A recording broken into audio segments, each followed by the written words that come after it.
Wow! Tingnan nyo kung gaano kalaki yan.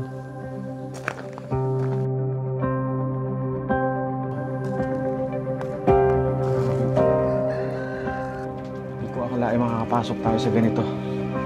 Pwede kaya apakan. Malugso eh. Solid naman. Kung hindi naman bibigay.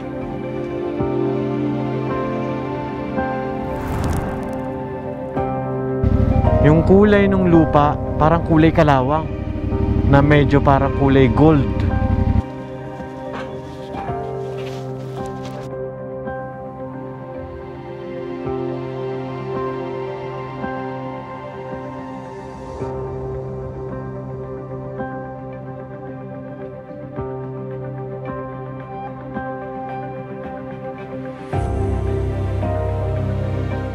Hindi na siya pwedeng paliguan kahit mag-alaga ng mga isda, hindi pwede dahil maraming waste material na naipon na dyan.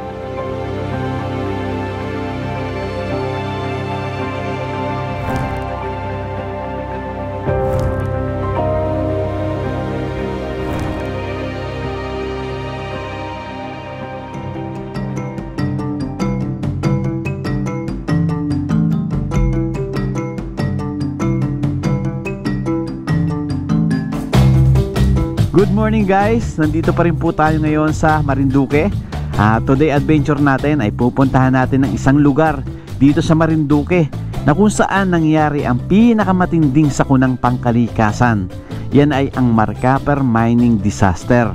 Dito po yan naganap sa Marinduque at sisilipin natin yung mga naiwang pinsala at yung malalaking heavy equipments na naiwan. Mula po dito sa Dampulan, Torrijos ay magbabiyahe tayo ng humigit kumulang 1 oras at kalahati. Babalikan lang natin yung bayan ng Santa Cruz kung saan tayo galing sa ating day 1. Ayan, tapusin nyo po itong video na to dahil marami akong ipapakita sa inyo. Tara, biyahe na muna tayo papunta ng Santa Cruz para marating natin ang Marcaper area. Let's go!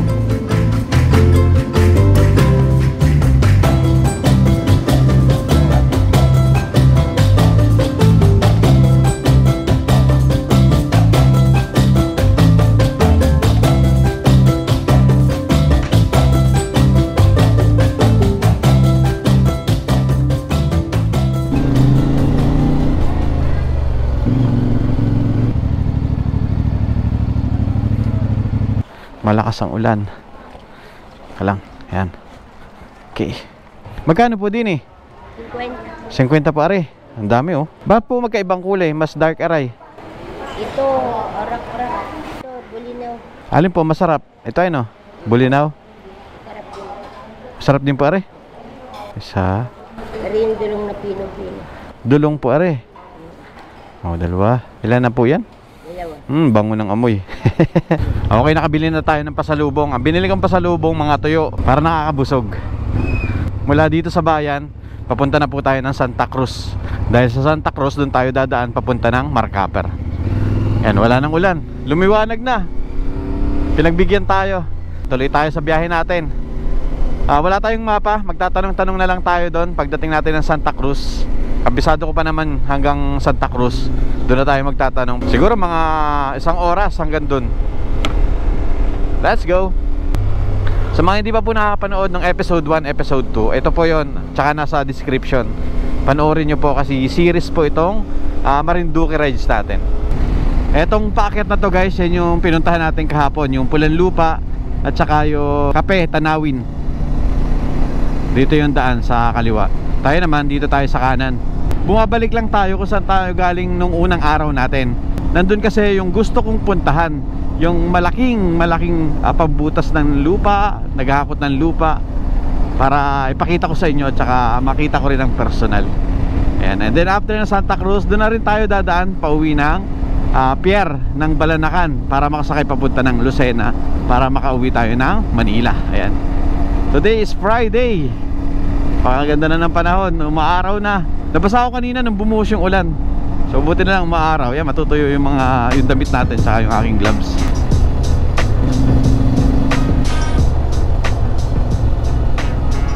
Ayan, welcome to Santa Cruz.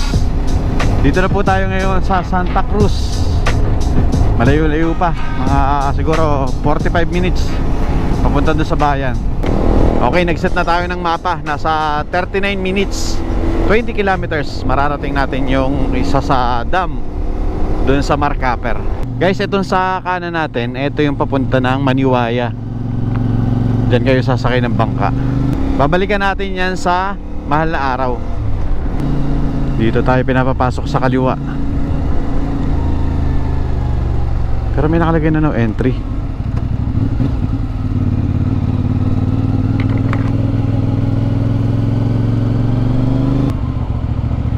Dito tayo, no entry. Mali, ayun. Palengke pala to ng Santa Cruz.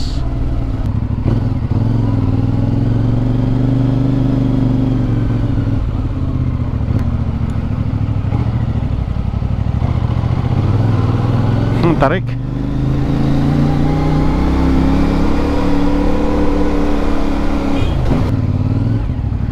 Kaya pwede po magtanong, dito po ba yung papuntang Marcaper? Pwede po dito pwede po dyan. Pwede rin po din eh. Sige po. Sige po. Ay boss. Wait lang sir, gilid tayo, may dadaan eh. Dito po. Asan ba yung aking sticker? Hindi ko na alam saan ko na Ay, ito. Saan kayo papunta niya, sir? Ha? Anong gagawin nyo doon? Ayos yan ah. Pero dalaway natin oh. Ang patulin yan. Ingat po, ingat. Ingat sir, ingat. Pero may daan naman dito po. Gusto mo samahan ka namin. Sige ako na, may photoshoot pa kayo. Baka malate pa kayo. Dito lang naman, sa bungan. Dito ako tinuturo ni... Oo. Dito? Malapit na eh. 12 kilometers. Sige. Ingat din. Salamat. Salamat din po. Salamat. Itong Google Maps daw natin is tama naman. Meron din daw daan doon sa kabila.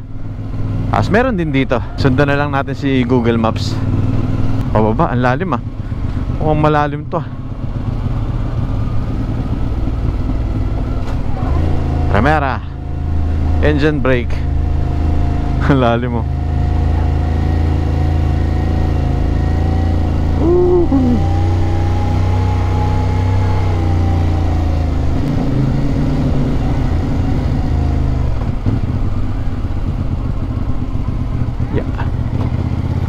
Ang lugar na to, ang lugar na ito ay Barangay Libho. Tayo ay dito tayo. Ito pala, may nakalagay pala dito, Marcaper Road, 1.6 kilometers. So, ang lapit na. Malaki pala yung Marcaper. Ito naman Libho Elementary School, Libho Barangay Hall Evacuation Center. Ayan. So, tama tayo, dito tayo. Matarik tong unang ahon na to ah.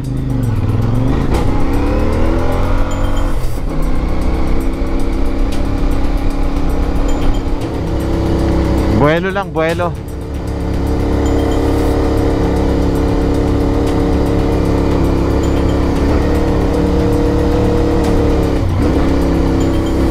Matarik na ahon guys. Pag pupunta kayo dito, buwelo. Ayun oh, tuloy-tuloy. Ang tarik. Nakasigunda naman ako, kayang-kaya. Tercera, oh. Woo! Ang tarik nun ah. Nasa liblib na tayo.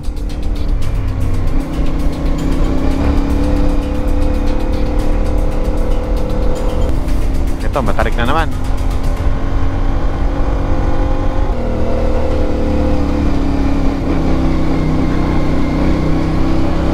Medyo malumot po yung daan. Dumudulas yung likod na gulong ko. Rough road ng bahagya.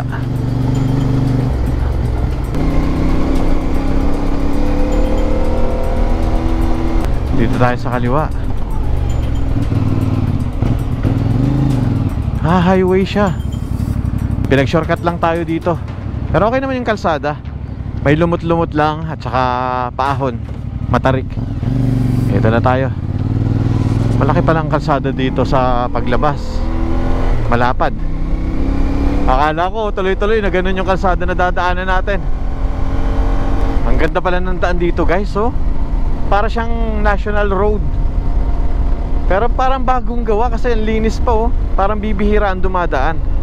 Tabasahin natin kung saan papunta to. Ito, may bago pang kalsada dito. Barangay Kaganhaw, this way to Barangay Hall Multipurpose. So may daan din dito sa kabila. Ah, putol siya. So putol ito. Diretso lang tayo. Kakaiba ang kulay guys ng mga bato sa gilid. Parang madilaw-dilaw na parang kulay ginto. Hindi kaya ginto yan? Guys, tingnan nyo to. Ginto tayo. Ayan oh. Yung kulay ng lupa parang kulay kalawang na medyo parang kulay gold. And then doon sa part na yun parang may tumitilas na parang oil. Siguro dahil sa ano yan, baka part yan nung sa mina, yung waste. Pero nandito siya malayo eh. Baka mineral yan. Parang kulay ginto siya guys, no? Tapos parang naglulumot to.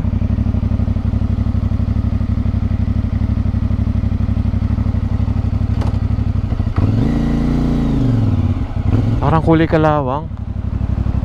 Pero semento yan. Nagiging parang kulay kalawang lang. Time check guys, it's 1:23 PM. Nasa 8 minutes na lang makakarating na tayo dun sa pupuntahan natin. Dito guys sa mapa ko, may parang late dito sa kanan natin. Siguro makadadaanan natin yan mamaya pag lumiko na tayo dito sa kanan. Ito may marker dito, FMRDP. Ano ibig sabihin nun? Dito ang daming sanga-sangang daan. Merong diretso, meron dito. Ayan, diretso pa tayo. Sa kabila parang may landingan ng eroplano. Ayan oh, base sa mapa natin. Silipin nga natin.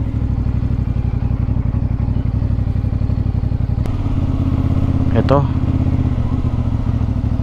Ay, may harang. Kaya siguro maganda yung kalsada dito dahil napunduhan ng mga nagmimina. Siguro marami naman sila nahukay na ginto dyan. Silipin nga natin. Ya. Ya. Nakakatakot ah. Parang nakakaba.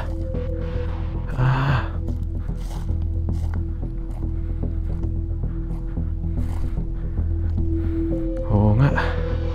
Isang mahabang diretso na sementado. Kung titingnan natin sa mapa, para siyang landingan ng eroplano. Ayun oh, mayroong guhit-guhit pa dito sa gitna. Ayan. Sayang kung mapapasok sana natin motor natin, mapupuntahan natin yung dulo. Siguro may private plane dito na ginamit sila dati, yung company ng Mark Hopper. Tuloy na tayo. Nasa 2 minutes diyan sa bandang unahan natin.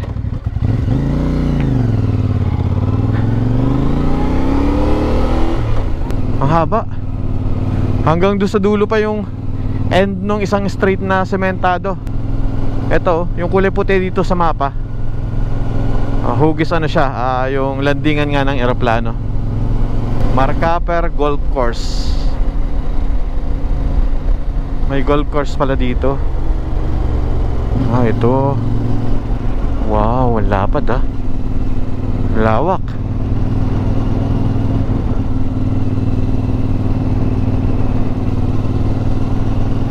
Active pa pala to.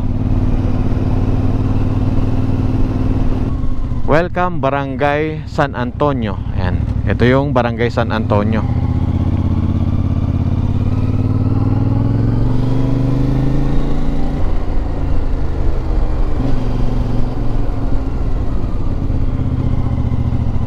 Ito na yun.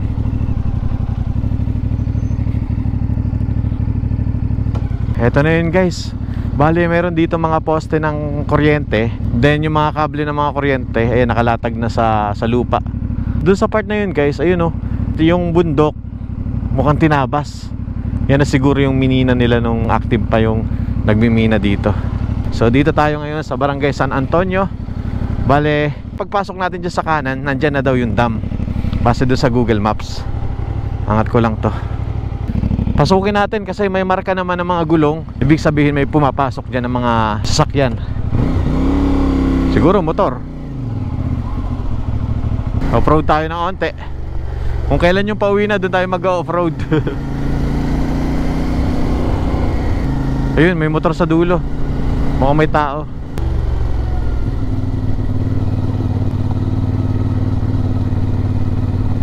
Wow! Ang laki guys, oh! Pangbungkal siguro to ng lupa. Ang laki, oh! Grabe, laki! Parang halos magkasya ang isang sasakyan, kalahati ng sasakyan doon sa pangsalok niya. At yung bakal, tingnan nyo kung gaano kalaki yan. Grabe, no? Ang astig niyan. Picture tayo. Ayusin natin, baka may dumaan.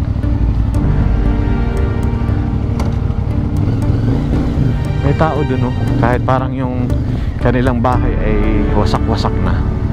May batang naglalaro.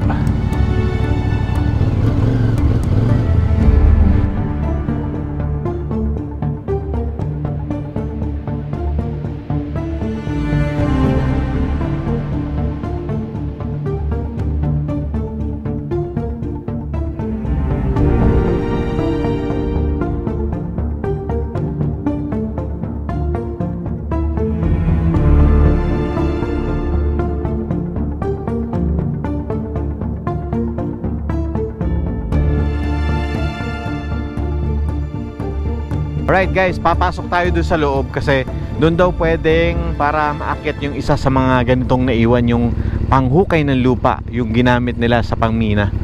Tara doon tayo, daan sa kabila. May maliit daw na daanan, sabi ni tatay eh. Kasya daw yung motor. Ito. Pwede daw naman pumasok dito, sabi ni tatay. Kasya daw motor. Kasya naman eh. Kung sasabit lang yung camera ko. Iwas na lang natin. Whoopsie! Boom! Ayan. So doon kayo pwedeng dumaan. Pinayagan naman tayo ni tatay. Tsaka dito daw talaga dumadaan yung mga pumupunta dito. Hanggang dito na lang yung motor natin. Hindi na pwedeng ipasok. Ito, may daan dito. Kaya naman ang motor natin. Tara, pasok natin yung motor natin.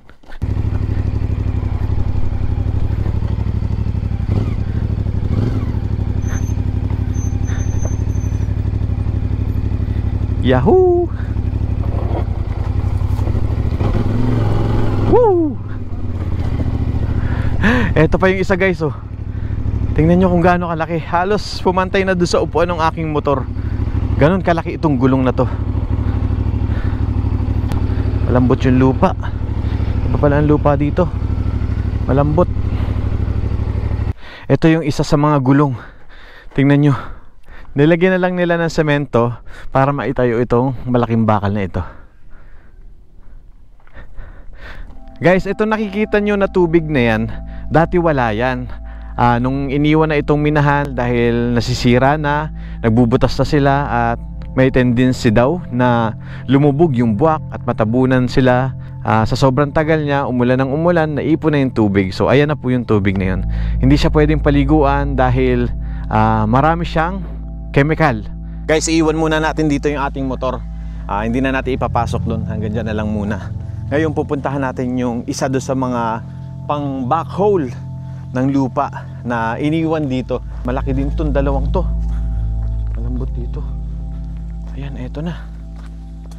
Wow, ang laki din ito guys. Ayan oh. Napakalaki oh. Wow. May nakalagay dyan P&H. So dalawa siya. Grabe, napakalaki. Tingnan nyo. Eto tayo. yung ilalim halos, ayun oh, halos magkasya ako doon sa ilalim. Hindi pa sumayad yung ulo ko dito sa ilalim nitong panghukay na to o itong makina na to. Ang laki. Wow. Tingnan nyo kung gaano kalaki yan. Tapos, ayan yung kanyang pinakang gulong. Yari din sa bakal. Para siyang tanker. Para kang nasa movie pag nandito ka.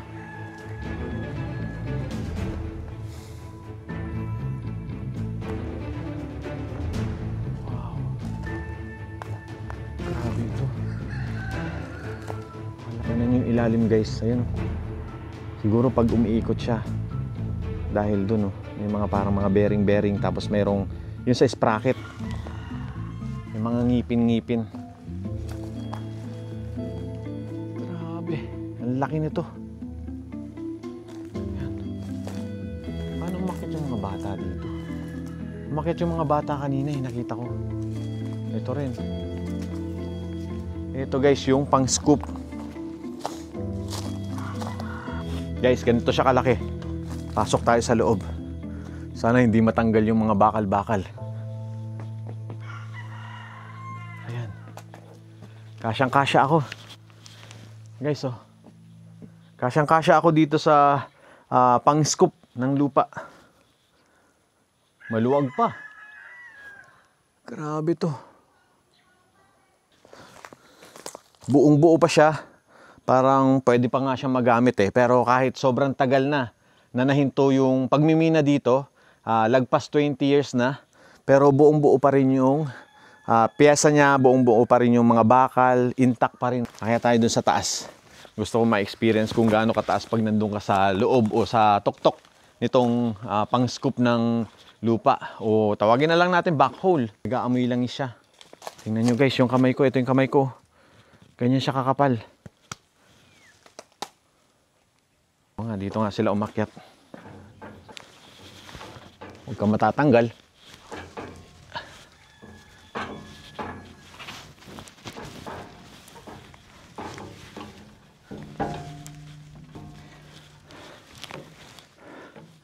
Wow.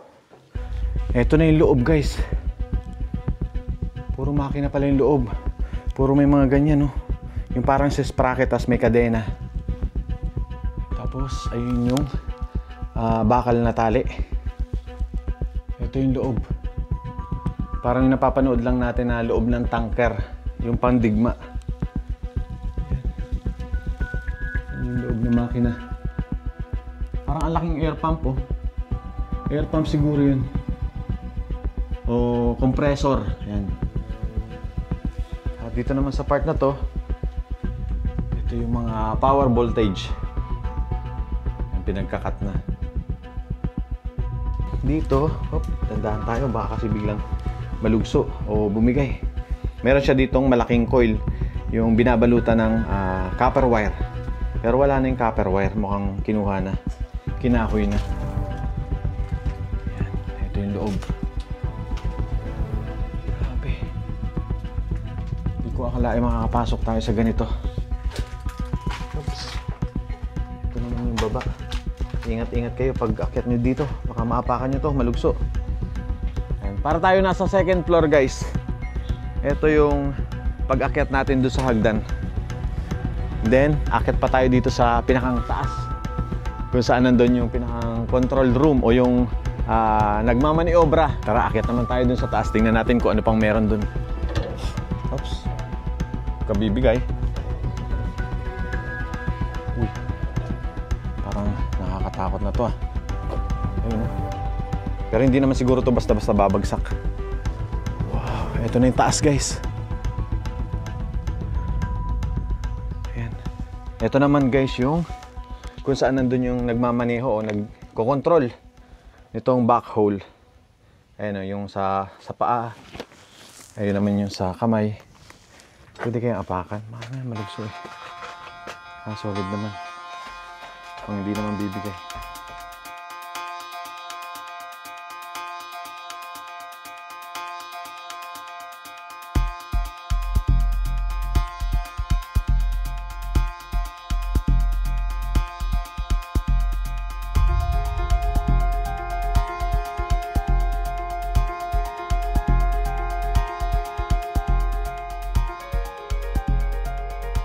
Akyat tayo dito.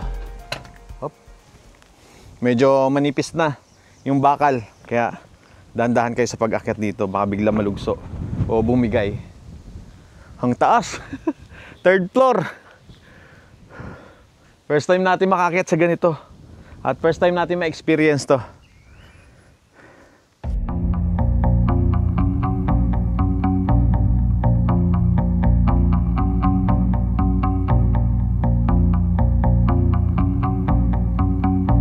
Sa bahaging ito ng probinsya ng Marinduque, naganap ang pinakamatinding sakunang pangkalikasan sa Pilipinas na nangyari noong Marso 24, 1976, ang Marcaper Mining Disaster. Ito ay kinasasangkutan ng Marcaper Mining Corporation, isang kumpanya sa pagmimina na may operasyon sa isla ng Marinduque. Ang sakunang ito ay nagdulot ng malaking pagbabago sa pulisiya ng pagmimina sa bansa. Ang isang pagkabasag sa drainage tunnel ng isang malaking hukay na naglalaman ng natitirang trailings mula sa pagmimina ay nagdulot ng pag-agos ng mga toxic waste materials mula sa mina papunta sa sistema ng ilog, Makulapnit at Buwak. Ito ay nagresulta sa mga biglaang pagbaha sa mga lugar na malapit sa ilog. Isang barangay, ang Barangay Hinapulan, ay nalubog sa 6 na talampakang puting-puting tubig baha na nagdulot ng paglikas ng halos 400 pamilya.